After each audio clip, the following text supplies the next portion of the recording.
pembahasannya mungkin banyak yang nggak bakal suka ya Dokter Vito ya. Oh, siap-siap ya. Tapi ini sebenarnya dibandingkan rokok biasa, lebih bahaya mana? Nah, itu kan banyak yang suka ngomong begitu. Nah, ini unpopular fact-nya adalah sebenarnya mungkin lebih aman. Kadang-kadang saya suka nanya gini, kan banyak tuh yang biasanya debat. Saya nggak tahu nih, banyak yang debat nggak di kolom komentar. Ini nggak apa-apa, nggak bahaya. Oke, kita balik ke pertanyaannya. Kalau kita balik nih, apa sih manfaatnya untuk kesehatan gitu? Gitu aja. Nah, ini malah saya belum pernah bahas nih. Dokter Resa pinter juga bahas ini ya. Tapi malah di YouTube saya sendiri belum pernah saya bahas loh. Olahraga itu mengaktifasi sistem kesenangan itu di otak kita, sehingga kita merasa happy, dan itu bisa menggantikan happy-nya orang kalau merokok. Ini tunjukin sekarang apa nanti ya? Oh, mau gerakan nih? Boleh dong sekalian dong. Siapa takut katanya? Karena orang pasien tersumbat jantungnya, kamu pasang ringnya. Nah, tapi kamu sekarang mencegah orang tersumbat. Gimana tuh kamu konsepnya katanya gitu? Ini pengalaman sulit, tapi mungkin bisa menjadi hikmah juga buat netizen lovely people. Apa tuh? Hai lovely people semuanya, welcome back to Raisa Broto Asmara Channel. Dan kali ini kita bakalan ngobrol-ngobrol sama Dokter Vito lagi nih. Hai Dokter Vito, apa kabar? Hai Dokter Raisa. Senang banget kalau kakak senior aku ini selalu ngasih informasi yang menarik buat kita semua. Dan ini sekarang sudah menyempatkan waktu untuk hadir spesial ke podcast kali ini. Meskipun pembahasannya mungkin banyak yang nggak bakal suka ya Dokter Vito ya. Oh, siap-siap ya. Tapi ini justru berani ya Dokter Raisa ini, berani untuk memberitahu informasi kesehatan yang benar. Nah itu dia sebenarnya karena penasaran, terus ini jadi concern aku banget karena makin banyak orang yang menggunakan ini, makin muda juga usianya gitu ya, dan makin di mana-mana dianggap ini suatu hal yang wajar. Tapi tiba-tiba jeng-jeng di negara tetangga kita, di Singapura nih, ini di-ban. Ya kan, penggunaan vape atau rokok elektrik bahkan disetarakan sama penggunaan narkoba. Ya kan serem banget dong ya. Aku sebagai seorang ibu ya yang anak-anak udah mau teenage gitu kan, itu rasanya kayak, hah?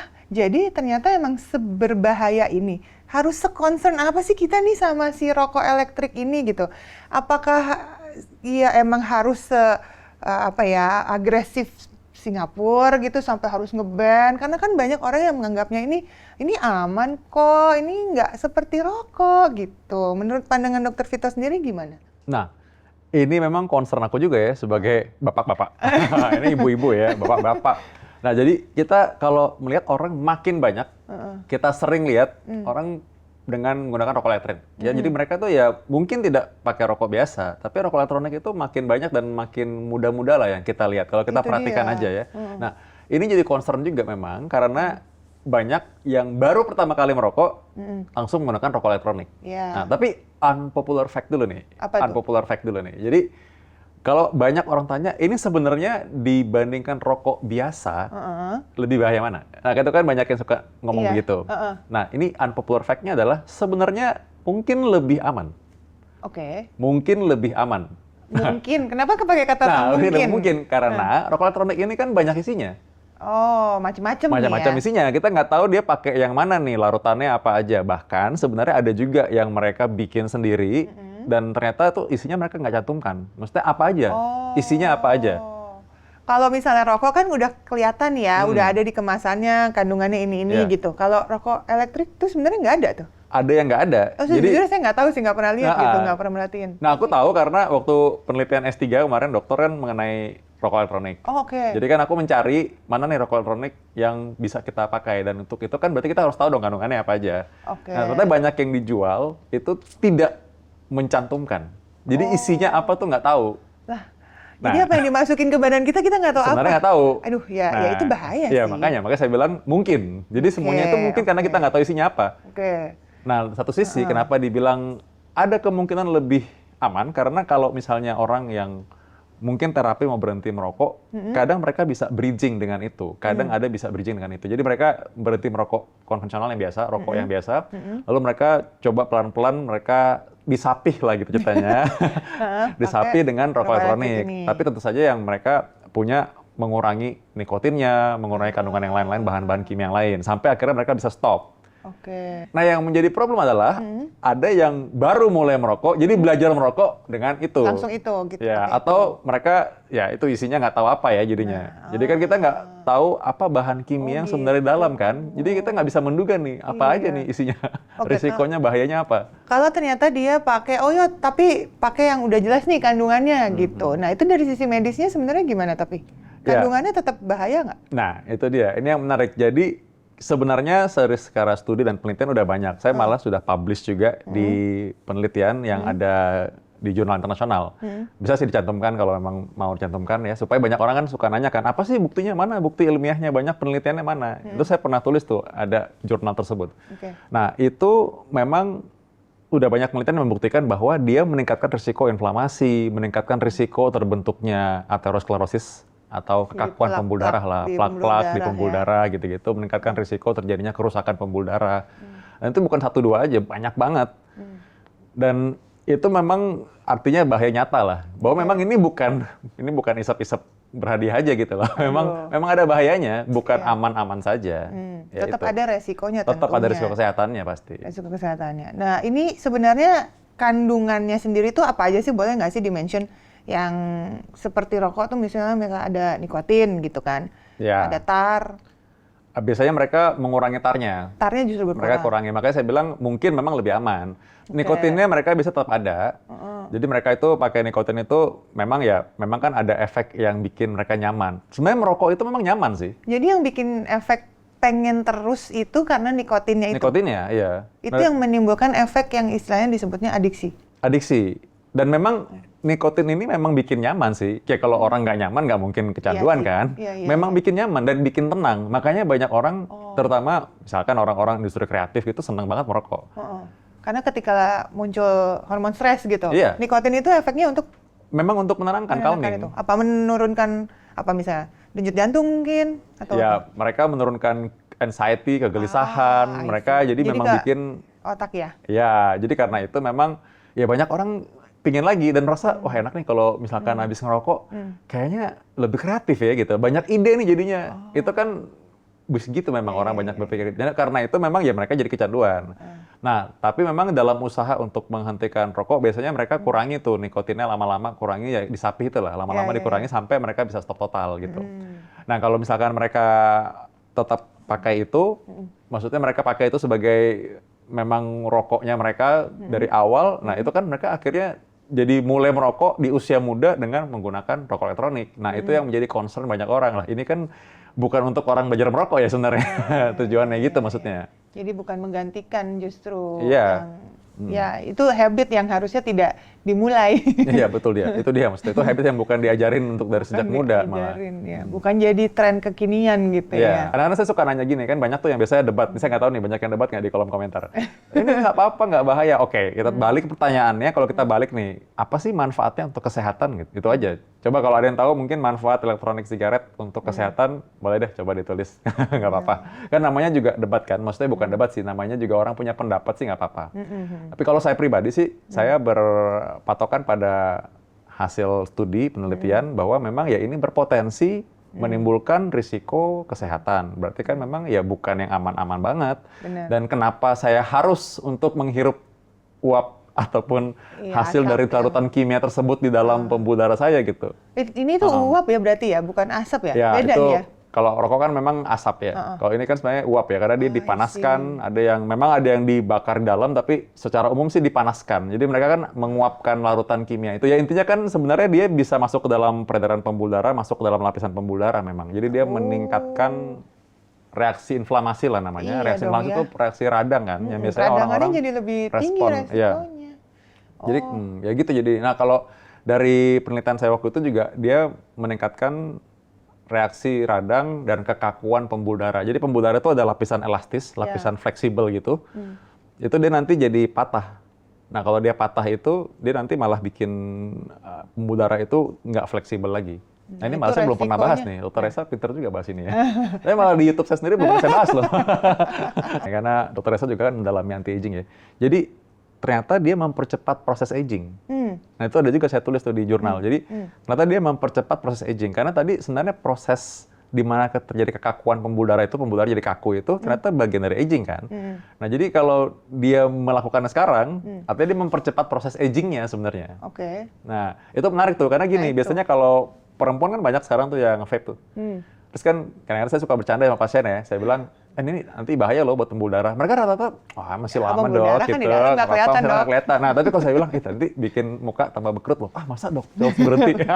Langsung takut. Langsung takut, lebih tapi takut. bener-bener kelihatan loh. Jadi lebih takut muka berkerut daripada pembuluh darah rusak.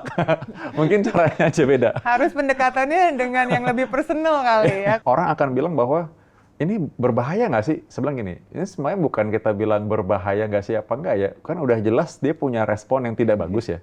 Kenapa kita harus memasukkan zat ini ke dalam tubuh kita gitu? Nah kita sekarang gampang sekali loh, kayak gini.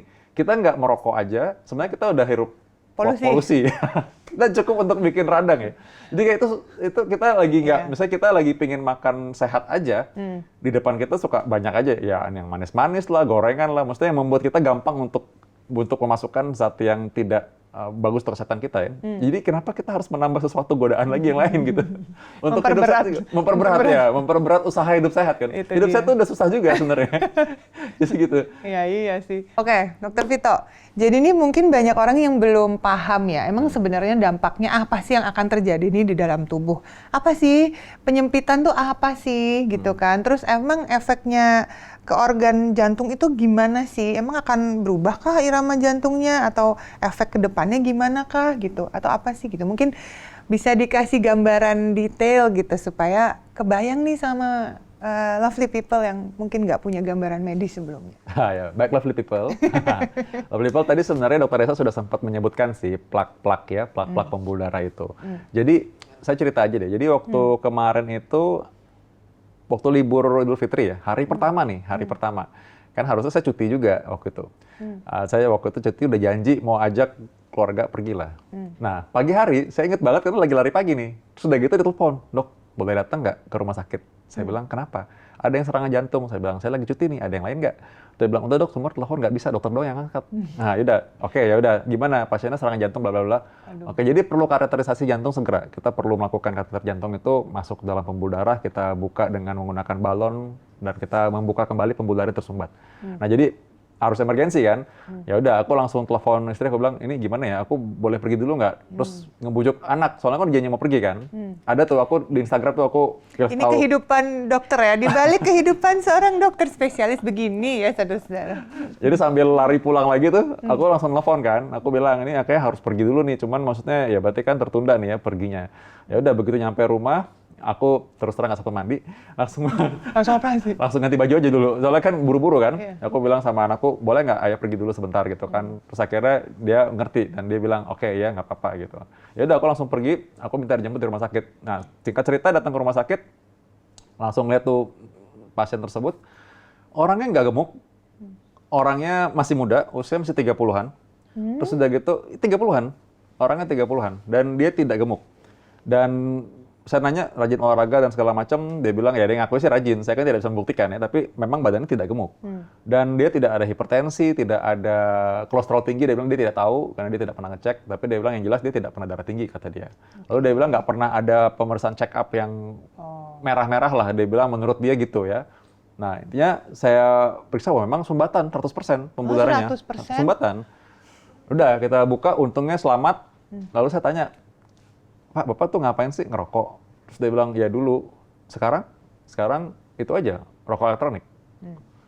Ya itu, maksudnya. Apakah itu yang pasti menyebabkan, ya habis apalagi yang lain? Soalnya dia bilang dia lifestyle yang lain bagus. Bagus, nih. ya pengakuan dia ya. Pengakuan dia. Anyway, yang berikutnya adalah gini. Andai kata pun memang bukan cuman itu gitu. Saya juga fair, maksudnya saya bilang, nggak semua orang rokok elektronik lantas jadi begitu. Ya. Karena kan masing-masing orang responnya Beda-beda. terhadap tubuh beda-beda. Ya kayak orang lah, ada juga makan sembarangan, kolesterolnya baik-baik aja, tensi baik-baik aja, ada kan misalnya orang kelihatan gitu. Bahkan ada rekan saya juga, orangnya sih memang gemuk ya, kelihatan, tapi pas ditek tensi semua bagus. Ada yang ternyata orangnya kurus, tapi wah ternyata dia prediabetes dan juga dia darah tinggi ternyata. Padahal dia orangnya bukan yang gemuk banget gitu. Maksudnya. Jadi ya memang respon orang terhadap zat yang mengganggu kesehatan tadi itu bisa berbeda-beda. Termasuk juga mengenai rokok elektronik. Satu, memang dia jelas punya efek bahaya. karena sudah pernah diteliti banyak kali, memang dia bikin radang dan bikin apa segala macam. Tapi emang respon tubuh kita yang berbeda. Nah, tapi itu adalah kasus yang nyata bahwa orang ini ya tidak pernah ada masalah apa-apa. Dan cuma itu aja. Ya, bukan yang gemuk, bukan yang apa kan sebenarnya. Ya, jadi kita bilang bahwa kita nggak bisa menyimpulkan memang bahwa ini nih yang menyebabkan. Terus apa lagi? Itu aja pertanyaannya. Iya. Karena yang dicurigai saat itu konsiderasinya adalah yang negatif, salah satunya yang dilakukan sama pasiennya. Ya, salah satunya. Jadi kita pantas dong mencurigai bahwa memang inilah yang bikin risiko tersebut meningkat. Ini dan banyak kasus yang lain lagi ya. Ada kasus kemarin juga seorang perempuan usia relatif muda, terus ternyata ada plak di sini, pembuluh darah leher. Karena dia stroke. Ya, stroke. Dia sama, tidak ada faktor risiko yang lain, tapi dia merokok aja sih. Sama dia ganti jadi merokoknya jadi elektronik. Nah, ada penelitian yang menarik nih. Jadi ceritanya gini. Sebenarnya kalau orang merokok itu, dia memang satu bikin nyaman, dan dia memberikan aktivasi respon, namanya respon kesenangan di otak kita. Jadi kalau dia merokok itu memang wajar kalau dia rasa senang. Nah, tapi ternyata titik yang sama, yang mengaktifasi respon kesenangan di tubuh kita itu, bisa di-trigger juga dengan cara olahraga. Oh, olahraga? Iya. Olahraga itu ternyata bisa mengaktifasi respon yang sama juga. Jadi kita bisa menggantikan dengan itu, dan itu sudah dipakai juga di beberapa tempat yang mau menurunkan ketergantungan ya, bukan cuma mengenai rokok aja. Tapi itu ternyata bisa mengaktifasi itu. Jadi olahraga itu mengaktifasi sistem kesenangan itu di otak kita, sehingga kita merasa happy, dan itu bisa menggantikan happy-nya orang kalau merokok. Kan sangat opposite kan? Benar. Dr. Vito, ngomong-ngomong, Dr. Vito kan sekarang praktek di Jakarta Varises Clinic. Nah, ngomong-ngomong soal varises, ini mungkin masyarakat banyak yang belum tahu tentang varises sendiri. Karena kalau orang tuh kebanyakan tahu varises di kaki karena pakai high heels, kelamaan duduk atau apa gitu kan. Tapi sebenarnya varises itu apa, bahayanya bagaimana, dan sejujurnya sejak Dr. Vito dan teman saya Nana bikin klinik itu, saya baru tahu kok, oh itu kaitannya sama jantung ya. Nah, ternyata bukan cuma sekedar estetika, tapi penting sekali karena untuk kesehatan pembuluh darah dan jantung. Coba gimana sih Dr. Vito? Nah, jadi memang varises itu kan pembuluh darah vena ya. Jadi pembuluh darah vena itu dia pembuluh darah dari kaki yang nanti akan masuk ke dalam jantung. Jadi pembuluh darah kaki ini dia akan masuk ke jantung lagi karena dia mesti membuat darah ini berputar, bersirkulasi di seluruh tubuh kan. Dari kaki naik ke jantung, keluar lagi ke kaki lagi, naik lagi ke jantung. Nah, varises itu adalah pembuluh darah baliknya dari kaki naik ke jantung. Jadi kalau misalkan kita bilang hubungannya ya secara anatomi memang berhubungan, seperti pompa itu jantungnya, pipanya itu ya pembuluh darah ya vena itu. Kalau misalkan terjadi gangguan sirkulasi karena misalnya kan ada gangguan pada katup, klep dari pembuluh darah, terus udah terjadi ada bekuan darah, atau gumpalan darah, inflamasi atau radang. Nah, ini bisa bikin namanya varises yang orang lihat dari luar urat-urat pembuluh darah yang berliku-liku. Jadi itu ada gangguan yang rusaknya di pembuluh darah yang ada di kaki gitu. Iya, betul. Nah, itu yang kita lihat tuh kok ada urat-uratnya. Nah, itu sebenarnya pembuluh darahnya nonjol-nonjol, apalagi udah besar-besar tuh sampai dia pembuluh darahnya sampai benar-benar kayak balon gitu ya. Ada yang sampai pecah tuh varisesnya di luar, jadi berdarah-darah, kaget. Iya, ada pasien saya ini baru aja kemarin banget nih. Dia lagi tidur, dia bilang bangun pagi kok banyak darah. Dia bilang, dia pikir siapa nih yang berdarah katanya, taunya kakinya sendiri. Astaga. Iya. Bisa darahnya begitu keluar. Ya? Iya, karena itu kan karena pembuluh darahnya kan jadi tipis seperti balon. Nah, jadi karena pembuluh darah tipis seperti balon, kegesek sedikit langsung keluar kan. Terus kulitnya juga tipis ya, karena di luar kan, gitu kan di ujung keluar. lah. Jadi kayak balon kan dia meregang terus kan.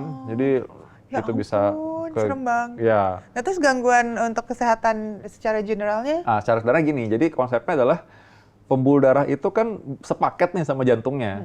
Sama kayak handphone sama chargernya gitu. Ya. Jadi ya sama kabelnya gitu kan. Maksudnya jadi itu sebenarnya satu paket nih. Ya umurnya kan sama. Jadi kondisi di mana terjadi peradangan, inflamasi, aging, penuaan yang terjadi pada pembuluh darah itu terjadi juga pada jantung. Cuman kita nggak lihat jantung di dalam. Tapi kalau varises kan di luar. Jadi kalau di luar ada varises, jangan-jangan jantungnya gitu juga? Nggak berarti jantung pasti ada masalah. Tapi kita harus lebih aware bahwa berarti ada risiko nih karena penuaan terjadi lebih cepat kan berarti gitu. Jadi kita bisa lihat dari luar. Nah makanya ada penelitiannya bahwa ternyata kalau orang yang punya varises, dia punya risiko lebih tinggi buat terjadi gangguan jantung di kemudian hari. Ya, walaupun memang bukan berarti ada varises pasti kamu Udah ada gangguan pasti, jantung. belum Enggak, tentu, bukan ya. belum tentu. Tapi dia punya risiko lebih tinggi. Nah, tapi Oh, ada kabar gitu. baiknya sebenarnya bahwa orang yang punya varises ini biasanya lebih aware, lebih waspada. Waduh, karena punya varises nih, coba cek dulu deh. Nah, akhirnya mereka bisa mencegah lebih awal. Karena ada kayak dikasih tahu dulu nih. Nah, ada alarmnya ada dulu. indikatornya. Betul, ada alarmnya dulu, ada indikatornya dulu. I see. Contohnya ada pasien waktu itu kan dia datang karena varisesnya. Cuma kita periksa cek-cek segala macam. Dari keluhan kita nanya kan, terus udah gitu lihat hasil pemeriksaan segala macam. Saya bilang, Bu ini kayaknya Ibu harus cek jantung dulu deh sebentar. Tapi Tok ini varises saya mengganggu banget nih. Iya, tapi menurut saya sih ini harus cek jantung dulu. Ternyata benar sumbatan kan jantungnya. I see. Jadi kita malah bisa mencegah lebih awal, deteksi lebih dini karena dia punya keluhan varises tersebut. Nah, Jadi tadi. sebenarnya varises itu apakah memang ada kaitannya dengan pekerjaan yang harus berdiri terus atau pakai high heels terus atau gimana? Ya, jadi memang orang yang punya pekerjaan yang banyak berdiri itu berisiko. Termasuk dokter sih sebenarnya. Iya kan. Banyak kerja terus berdiri. ya. Pasien saya banyak dokter juga. Oh gitu. Iya, banyak berdiri. Udah gitu termasuk bakers, Chef bankers, gitu ya. ya banyak. Akhir-akhir ini lagi banyak juga tuh. Mungkin lagi banyak yang pesan kue ya.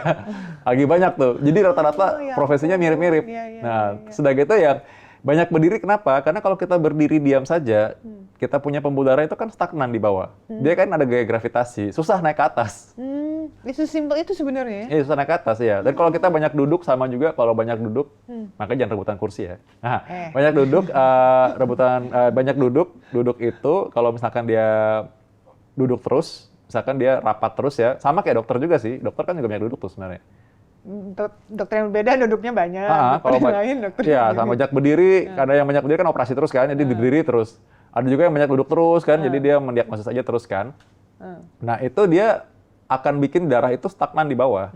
Jadi kan kalau stagnan di bawah, pembuluh darah itu jadi melebar terus, melebar kan susah naik ke atas kan. Jadi lama-lama tekanan meningkat, makanya jadi timbul lama-lama jadi berkelok-kelok dia. Ya jadi kayak tegang aja gitu, tekanannya jadi tinggi. Oke. Itu namanya hipertensi vena namanya. Nah, Itu apa yang harus dilakukan nih supaya nggak begitu? Nah, supaya mencegah itu sebenarnya kita bisa pakai kompresi. Jadi supaya kompresi itu kaos kaki medis sih sebenarnya, supaya dia menekan pembuluh darah supaya dia nggak naik sampai masuk ke tempat lain supaya dia nggak jadi varises maksudnya. Jadi langsung naik ke jantung nih. Ada supportnya gitu. Oh, gitu. Nah, yang berikutnya harus olahraga. Sorry ya netizen semua, olahraga tidak bisa ditinggalkan ya. Pasti harus olahraga. Olahraga tuh sebenarnya disarankan gimana sih buat kesehatan jantung? Jadi olahraga itu yang penting adalah mengaktifasi betis. Karena betis itu kan jantung kedua. Ini beneran ini? Benar ya, betis itu jantung kedua kita. Karena kan jantung itu kan memompa dari darah ke seluruh tubuh kan. I see. Terus kalau dia dari kaki, mau naik ke atas kan susah. Harus dibantu sama betisnya. Oh gitu ya? Betisnya Jadi ini yang mompa. olahraga yang mengaktifasi betis? Betis, jadi betis itu dibilang jantung kedua kita. Oh nice, oke. Nah, Terus? ini tunjukin sekarang apa nanti ya? Oh mau gerakan nih? Boleh dong sekalian dong. Siapa takut? Nanti tunjukin ya berarti Ya, ya? tunjukin. Aku akan tunjukin nanti. Jadi betis itu kalau kita jalan, dia akan mompa darah kembali ke jantung. Oke. Jadi olahraga berapa kali seminggu untuk membantu itu? Dia Hari. Ketawa. olahraga setiap hari dong. Dokter Resa nih bisa aja nih untuk mentis lovely people ya. Memang aku harus mau belajar bantuin. nih caranya soft spoken Dokter Resa ya, bisa memberikan motivasi dengan ketawa, nanya-nanya aja. Kan aku mau bantuin, ngasih tahu. jadi yang negur kita nih, padahal dia cuma nanya berapa kali olahraga. Nah, ternyata harus tiap hari guys gitu. Tapi nggak perlu lama-lama kan memang. 30 menit sebenarnya sih cukup lumayan sih. Tapi kalau lebih ya boleh. Boleh. Iya. Tapi 30 menit Iya. disempetin bisa lah. Iya. Kan kalau untuk kesehatan kardiovaskular Iya, aja betul sebenarnya betul. cukup kan. Iya, dan 30 menit itu tidak dihitung ketika pakai sepatu ya. Atau milih baju Soalnya- lebih lama lagi itu. Soalnya misalnya ada pasien kayak gini, saya 30 menit saya udah set loh. 30 menit nih, saya pakai sepatu, pemanasan dulu, itu nggak termasuk. Ya. Nggak termasuk, 30 menit jalannya. Pas udah mulai. Iya. Ini olahraganya apa nih? Jalan? Jalan kaki minimal, jalan cepet ya. Jalan cepet itu supaya kaki itu benar-benar berkontraksi dan dia memompa darah secara continuously. Jadi secara terus-menerus lah ke jantung kembali lagi. Jadi itu dia membuat aliran darah itu lebih lancar. Oke. Jadi saya baru connect nih, apakah istilah olahraga kardio itu yang hubungannya sama kaki itu ternyata jantung? Iya, jantung. Maksudnya Oh, gitu. Ya, jadi dia berusaha untuk membuat, dan untuk jantung sendiri ada manfaatnya ya, selain untuk pembuluh darah sebenarnya. Karena sebenarnya kalau kita jalan cepat itu, kita merangsang jantung kita membuat pembuluh darah cadangan. Jadi seandainya kan ada pasien emang dia dalam tanda kutip juga nih. Jadi lucu nih, dia bilang dia berdua nih kan, habis pasang stand. Sudah kita ngobrol dong sebelah-sebelahan kan soalnya. Terus dia bilang, "Kamu rajin olahraga nggak?" "Rajin." Terus dia bilang, "Saya nggak rajin, tapi sama nih kita," katanya. Sama-sama pasang ring juga nih. Jadi gimana? Ya. Nah, tapi sebenarnya yang satunya itu lebih besar kemungkinan survive, lebih selamat karena dia banyak pembuluh darah cadangan. Jadi kalaupun dia serangan jantung, biasanya dia lebih ringan. Oke, jadi memang tetap ada lah manfaatnya pasti. Nah, pasti ada yang nanya nih, terus kenapa orang bisa ditemukan bisa suka lagi badminton, lagi tenis, tiba-tiba futsal, tiba-tiba kok serangan jantung? Ya itu karena tidak pernah check up aja. Kemungkinan dia sudah tahu atau tidak tahu bahwa ada pembuluh darah yang tersumbat atau ada masalah jantung, sehingga ya dia cuek aja main terus gitu. Ternyata pada momen tertentu terjadi. Ya pas kejadian mas olahraga. Nah tapi faktanya juga, ini faktanya ada nih. Lebih banyak orang yang serangan jantung tidak ketika olahraga, lagi diem aja memang. Iya, jadi ada aja gitu. Iya, cuman orang lebih heboh ketika olahraga ada yang serangan jantung. Iya Makanya sih, militannya lebih banyak. Iya, oke. Untuk berkaitan sama varises tadi, pengobatannya apa sih, Nok? Nah, jadi sebenarnya kalau sudah ada urat-urat yang muncul, itu nggak bisa lagi kita pakai kompresi atau olahraga untuk menghilangkan. Jadi kalau sudah terlanjur muncul, ya kita harus lakukan prosedur medis ya. Bisa kita ablasi namanya, atau kita bisa lakukan injeksi. Injeksi itu namanya skleroterapi. Jadi kita menyuntikkan dengan suntik, itu ada zat medis yang untuk menutup pembuluh darah tersebut. Saya paling suka tuh dulu soalnya begitu disuntikin langsung hilang gitu. Satisfying ya langsung. Satisfying gitu. Iya, gitu ya. Dan cepat kelihatan hasilnya sih memang. Ya. Oke, terus kalau udah invasif harus dibedah kah atau apa gitu? Nah sekarang sih memang teknologi tidak pakai pembedahan sih. Ya? Tanpa pembedahan, saya udah 11 tahun sih melakukan ini. Jadi akhirnya ya itu dengan temannya Dr. Reza, sama-sama Army.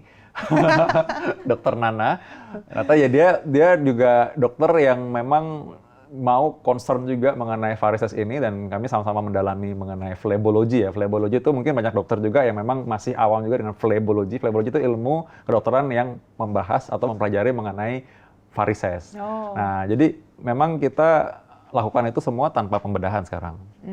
Tanpa pisau. Jadi orang setelah prosedur ya langsung pulang bisa. Oh wow, canggih ya. Ya. Apa laser atau apa gitu? Jadi bisa pakai laser, ada radiofrekuensi. Kita bisa pakai macam-macam pilihan sesuai dengan kondisi varisesnya. Jadi varises juga beda-beda tuh. Beda-beda ya? Iya. Kita selalu USG dulu makanya. Jadi dengan USG itu kita bisa lihat varises ini ukurannya seberapa. Oke, jadi pengen tahu ini apa, kalau kondisinya gini nanti terapinya apa gitu ya. Oke. Dok, satu lagi nih, apa pengalaman bertemu pasien gitu ya yang paling sulit dan menantang selama ini? Coba. Ini pengalaman sulit, tapi mungkin bisa menjadi hikmah juga buat netizen lovely people. Apa tuh? Nah, aku pengen membawa pembawaannya seperti Dr. Isan. Apa nih? Soft spoken lovely people ya. Jadi gini, pasien itu kan biasanya kan datang, ya ada yang datang sudah dalam keadaan punya masalah ya, ada juga yang datang untuk check up aja, jadi kayak dia ya mungkin belum punya masalah serius banget. Nah kita kan mau mencegah dong pasti kan, pasti mencegah lebih baik daripada mengobati kan, gitu ya. Tapi ada juga memang yang sudah perlu diobati sih sebenarnya. Jadi kayak ya kita memberitahu ini itu pasien yang denial menurutku. Nah, jadi kalau tanya gimana Pak rasanya? Aduh, saya mau cek aja sih jantung gimana kan. Kalau jantung masih aman sih Pak, ini masih oke kok, bagus fungsinya. Tapi Bapak darah tinggi nih. Bisa nggak Pak? Ini gimana bisa sembuh nggak dok? Gitu. Ya bisa. Olahraga ya. Aduh, nggak sempet nih olahraga nih. Nggak sempet olahraga soalnya pagi. Banyak kali alasannya lah pokoknya. Nggak bisa olahraga. Udah minimal jaga makan dulu lah Pak. Itu dia dok, saya kalau nggak makan enak nih kayaknya susah mikir nih. Bapak masih merokok? Ya bis kalau nggak merokok susah ngerjain tugas segala macam. Banyak kali alasannya, semuanya begitu ya.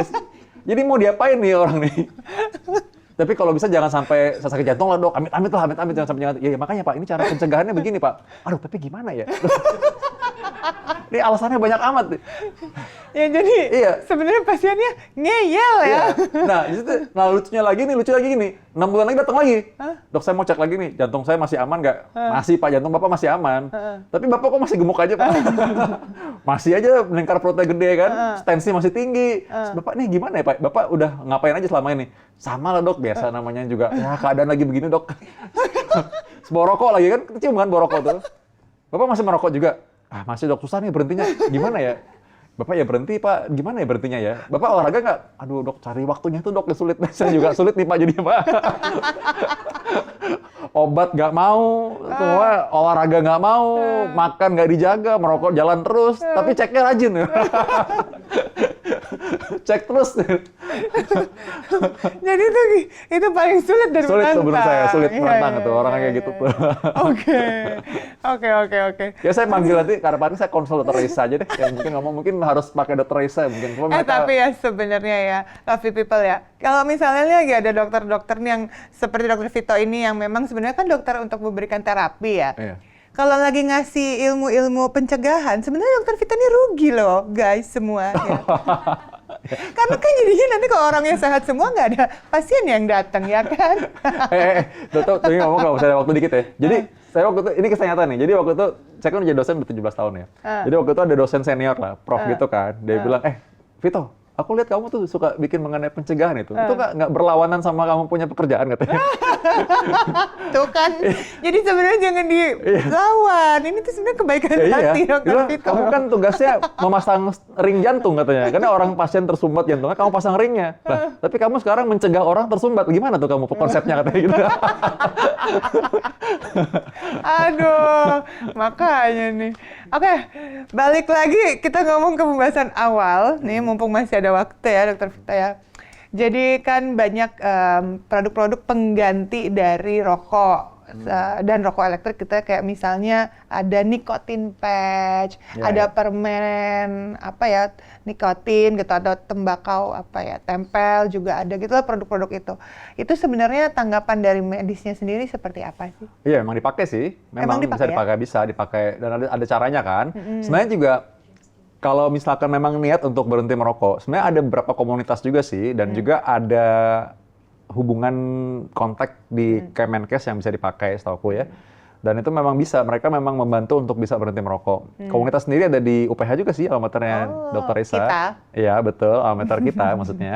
Bangga ya saya, satu alamater sama Dr. Risa. Ketua alumni ya dulu dari waktu awal. Nah, jadi ya ada komunitas di UPH, itu dia membantu dari anak-anak mahasiswa yang memang untuk membantu berhenti merokok. Gitu. Lalu tapi ya kalau secara umum juga di Kemenkes juga ada. Jadi ada tuh bagaimana caranya mereka bantu supaya berhenti merokok. Dan juga ada beberapa LSM yang bisa membantu juga. Cuma yang setahu aku yang Kemenkes memang ada sih. Jadi sebenarnya ya. Nah, di luar itu sebenarnya kalau coba rajin lihat media sosial juga ada juga sih orang-orang yang pengalaman berhenti merokok, dia membagikan caranya berhenti merokok ya. Jadi sebenarnya sih banyak cara untuk bisa berhenti merokok dan saya yakin harusnya sih pasti bisa. Kasih dong Dok gerakan singkat tadi tuh, kita kan masih pengen lihat tadi gerakan. Ya, betis itu pompa jantung kedua. Oke. Ya, sebenarnya kan kita dalam posisi duduk gini ya. Kalau kita lagi duduk, ini betis kita kan sebenarnya kalau kontraksi dia makan energi juga tuh sebenarnya. Nah, jadi kita bisa gerakan betis ini kayak jinjit ya. Gitu. Oh, ini udah kerasa ya? Ya, kalau kita lagi duduk, maksudnya lagi banyak duduk nih, kita duduk gini ya. Nanti dia akan memompa darah kembali ke jantung kalau misalkan kita gerak-gerak gini. Nah, yang kedua, kebalikan dari jinjit ya. Nah, ke depan kakinya gitu. Susah dong saya. Nah, ini otot kaki ini penting sebenarnya. Iya, ini kalau nggak kuat orang gampang cedera, gampang seleo atau gampang apa. Jadi dia harus latih gini. Tapi ya ini sebenarnya bantu, dalam hal ini saya bahas, ini karena dia membantu aliran darah dari kaki balik ke jantung lagi. Oh gitu. Ganti-ganti Berarti aja saya harus gitu. sering-sering kayak gini nih. Ya, jadi kalau kita Karena lagi kan duduk. kalau perempuan biasanya sukanya pakai high heels ke depan ya. Ya, Ini begitu kalau ke atas. Ya, ganti-ganti.